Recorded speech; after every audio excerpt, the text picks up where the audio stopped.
panašu, kad šį vakarą pagaliau laukia rungtynės, ar labai prailgo tas laukimas? Nu, prailgo. Visos tos sąlygos, kurias turim. Žinot, kai iš gerų sąlygų Lietuvoje ir Ispanijoje atvažiuoja į tokias sąlygas, tai iš karto šokas, bet kai aš sakau, nėra to blogo, kas neišeitų į gerą, nes jeigu būtume tiesiai atvažiavę į Braziliją, gal tas šokas ilgiau tęstųsi, dabar jau pripratom. Šio vakaro varžovas Argentina, jau vakar žaidė su Australija, ar teko matyti rungtynės? Taip, žiūrėjom. Nu, dvejopą įspūdį, labai galingai pradėjo ir pradžioje rezultatas 30-12 sako už save, bet paskui buvo atlikta eilė keitimų, galbūt irgi kažkas slėpta, kažkas nerodyta, kažkas leista pažaisti kitiems žaidėjams.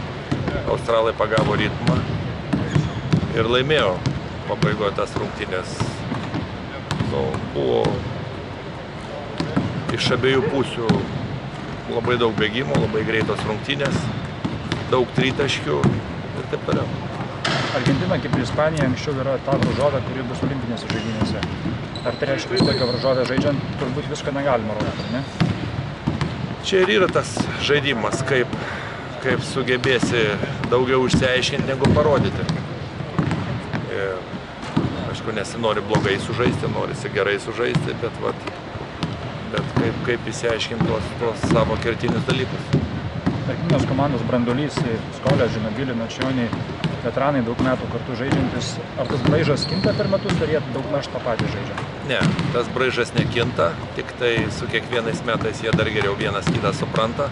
Labai daug improvizacijos, labai daug žaidimo skaitimo iš eigos ir už tai mažai nuspėjama komanda.